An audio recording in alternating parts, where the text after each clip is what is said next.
This is the Dallas Morning News.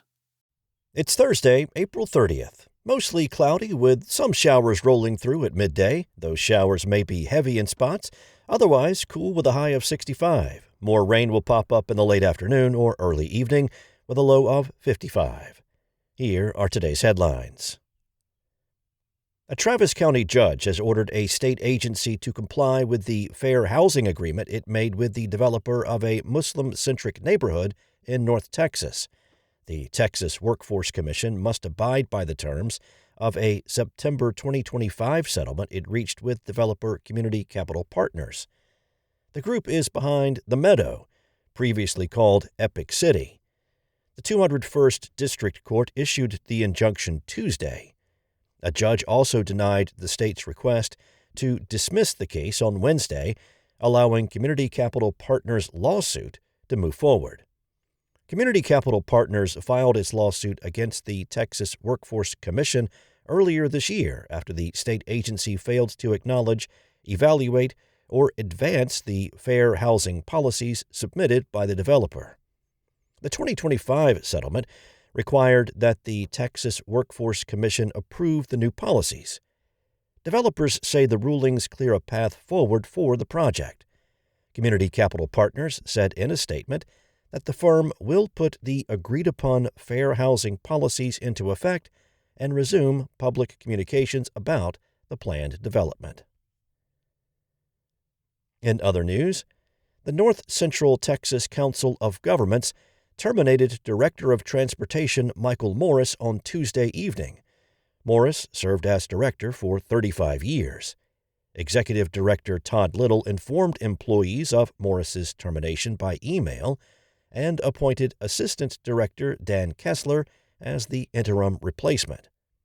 Johnson County Commissioner Rick Bailey believes Morris's removal is a wrongful termination related to an ongoing lawsuit with Denton County filed against members of the Executive Board of the Regional Transportation Council. The lawsuit states its purpose is to stop the Executive Board of NCTCOG, which is currently unlawfully constituted, from taking continued ultra vires actions and to correct its structure to be lawfully constituted. Bailey said he and other members of the council are working diligently to reinstate Morris and want to retain his knowledge of the region. He also said Morris was fired due to a political fallout with other higher council officials. Next up, Representative Jasmine Crockett gave a peek into her political future Wednesday, telling a daytime TV talk show host she will work to elect like-minded candidates and launch a roadshow to share her views. She referenced her Fueling Individual Rights Everywhere Political Action Committee, or FIRE PAC. Such leadership PACs represent a fundraising mechanism in which politicians collect donations and distribute them to other candidates.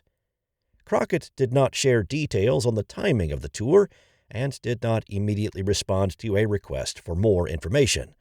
Crockett's plans come amid speculation about her next steps after losing the Democratic primary for Senate last month to State Representative James Tallarico of Austin. Tallarico will face incumbent John Cornyn or Attorney General Ken Paxton, who meet in the GOP runoff May 26th. The Fort Worth ISD Board of Managers unanimously voted early Wednesday to close a campus for immigrant and refugee students. They approved sweeping staff cuts, including roles in bilingual services and speech therapy, despite hours of emotional pleas from students, staff, parents, and community members. The meeting began Tuesday night, and public comment stretched across roughly 5 hours. The proposals drew heated criticism from district employees, some of whom saw their positions on the chopping block. Families and local leaders fought against the closure of International Newcomer Academy, saying the school provided specialized and life-changing support for a vulnerable population.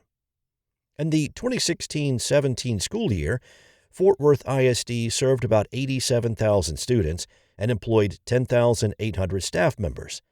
This school year, student enrollment dropped to roughly 67,000 students, with about 9,800 employees. And Dallas Cowboys wide receiver George Pickens signed the $27.3 million non-exclusive franchise tender on Wednesday. Cowboys co-owner Stephen Jones previously said the team would not negotiate a long-term deal with the star wide receiver this season and intended to have him play under the tag for the upcoming season.